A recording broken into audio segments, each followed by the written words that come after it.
Hello student, welcome to this video. इस video में देखेंगे क्लास 9th के स्टूडेंट के लिए हिंदी का पूर्व अभ्यास प्रश्न पत्र जो कि आपके 8 तारीख से शुरू हो चुके हैं। तो हम सेट बी देखने वाले हैं। सेट ए अभी तक नहीं देखा है तो चैनल पर जाकर देख लीजिए। तो देखिए, आपके पूरे पेपर का पूर्णांक रहने वाला है 75 अंक का, और आपको घर के लिए पेपर दिए जा रहे हैं तो आपको बहुत ही अच्छे से लिखना है।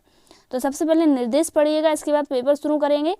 तो देखिए, सबसे पहले देखेंगे सही विकल्पी प्रश्न। तो सही विकल्पी प्रश्न में पहला प्रश्न आपका हिंदी साहित्य का सर्वाधिक लोकप्रिय महाकाव्य है। तो याद रखिएगा, हिंदी साहित्य का सर्वाधिक लोकप्रिय महाकाव्य आपका रामचरितमानस है। तो दा ऑप्शन आपका बिल्कुल सही है। इसके बाद नेक्स्ट है आपका मेघाय किसकी रचना है। तो मेघाय किसकी रचना है, इसका आपका आंसर है सर्वेश्वर दयाल सक्सेना। बा ऑप्शन आपका बिल्कुल सही है। नेक्स्ट है कामायनी है। तो कामायनी एक महाकाव्य है। आ ऑप्शन आपका बिल्कुल सही है। नेक्स्ट है कांजी होस का चौकीदार लालटेन लेकर आता था। तो कांजी होस का चौकीदार लालटेन लेकर हाजिरी लेने आता था। इसके बाद है समास के प्रकार। तो समास 6 प्रकार के होते हैं। सा ऑप्शन आपका बिल्कुल सही है। नेक्स्ट है आपका इस जल प्रलय में पाठ की विधा है। तो आपका आंसर है रिपोर्टाज। बा ऑप्शन आपका बिल्कुल सही है। इस प्रकार से आप एक वाक्य में उत्तर के 6 अंक कंप्लीट हुए। इसके बाद देखेंगे रिक्त स्थान। तो रिक्त स्थान में पहला आपका है कैदी और कोयल दोनों ही रिक्त स्थान देश के वासी हैं। तो कैदी और कोयल दोनों ही गुलाम देश के वासी हैं। गुलाम आपको लिखना है। नेक्स्ट है आपका छंद की अंतिम वर्णों की आवृत्ति रिक्त स्थान कहलाती है। तो छंद के अंतिम वर्णों की आवृत्ति तुक कहलाती है। इसके बाद है करुण रस का स्थायी भाव रिक्त स्थान होता है। तो करुण रस का स्थायी भाव आपका शोक होता है। इसके बाद लोक लेखिका महादेवी के बाबा फारसी और रिक्त स्थान भाषा के जानकार थे। तो लेखिका महादेवी के बाबा फारसी और उर्दू भाषा के जानकार थे। आपको लिखना है उर्दू।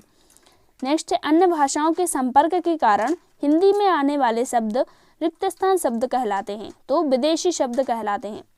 नेक्स्ट है रीढ़ की हड्डी रिक्त स्थान विधा में लिखी गई है। तो रीढ़ की हड्डी जो है वह आपकी एकांकी विधा में लिखी गई है। एकांकी आपको लिखना है। इस प्रकार से आपके रिक्त स्थान भी कंप्लीट हुए। इसके बाद देखेंगे आपके सत्य और असत्य। तो सत्य में पहला आपका है सुमित्रा नंदन पंत प्रकृति प्रेमी थे। हाँ, तो यह आपका बिल्कुल सही है। सत्य आप लिखेंगे। नेक्स्ट है खंड काव्य की कथा वस्तु विस्तृत होती है। तो यह आपका गलत है, असत्य है। तो आप असत्य लिखेंगे। नेक्स्ट है डांडे तिब्बत की सबसे खतरनाक जगह है। तो यह आपका बिल्कुल सही है। नेक्स्ट है नाटक गद्य की गौण विधा है। तो यह आपका असत्य है। नेक्स्ट है मोटाई शब्द में ई उपसर्ग है। यह भी आपका असत्य है। नेक्स्ट है नानी के मन में देश की आज़ादी के प्रति जुनून था। यह बिल्कुल सही है, सत्य लिखेंगे। इस प्रकार से आपके 18 नंबर कंप्लीट हुए। इसके बाद देखेंगे सही जोड़ियाँ। तो सही जोड़ी में पहली आपके कबीरदास। तो कबीरदास की जोड़ी आपकी बनेगी बाह्य आडंबरों का विरोध। तो सही जोड़ी आप इस प्रकार से मिलाइएगा। नेक्स्ट है आपका उपमा अलंकार के अंग। तो उपमा अलंकार के अंग 4 होते हैं, 4 से जोड़ी मिलाइएगा। नेक्स्ट है अश्रु का तद्भव। तो अश्रु का तद्भव की जोड़ी आपकी बनेगी आंसू से। और हरिशंकर परसाई की जोड़ी आपकी बनेगी प्रेमचंद्र के फटे जूते से। और 5वीं आपकी नैतिक का विलोम। तो नैतिक की विलोम है आपकी अनैतिक। नेक्स्ट है विभीषिका। तो विभीषिका की जोड़ी आपकी बनेगी भयंकरता से। इस प्रकार से आपको जोड़ी बनानी है। इसके बाद देखेंगे एक वाक्य में उत्तर। तो पहला आपका है रसखान किसके अन्यन भक्त थे। तो रसखान जो है वह श्री कृष्ण के अन्यन भक्त थे। आप लिखेंगे कृष्ण भक्त।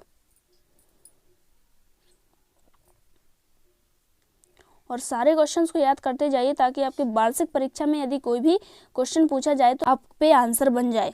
नेक्स्ट है जहाँ काव्य का आधार शब्द होते हैं वहाँ कौन सा अलंकार होता है। तो अनुप्रास अलंकार होता है। अनुप्रास आप लिखिएगा।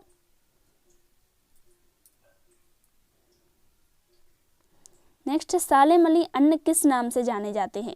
तो सालेम अली अन्य किस नाम से जाने जाते हैं। तो भारतीय पक्षी विज्ञानी के नाम से जाने जाते हैं।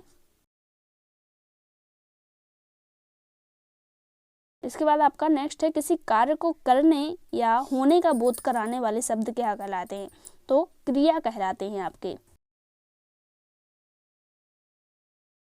नेक्स्ट है इस जल प्रलय में पाठ में सन 1967 की बाढ़ में किस नदी का पानी राजेंद्र नगर में घुस गया था। तो आपको लिखना है पुनपुन नदी का पानी। आप लिखेंगे पुनपुन नदी।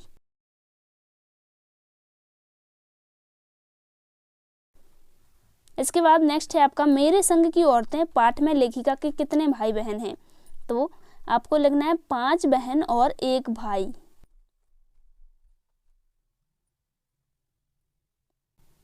इस प्रकार से आपको उत्तर लिखना है। इसी प्रकार से आपके एक वाक्य में उत्तर कंप्लीट हुए। इसके बाद आते हैं आपके 2-2 अंकीय प्रश्न। तो देखिए 6वें नंबर का प्रश्न है आपका, भक्ति काल को स्वर्ण युग क्यों कहा जाता है। तो सारे क्वेश्चंस को आप देख लीजिए, इनके आंसर्स मैं आपको पार्ट 2 में बताऊंगी।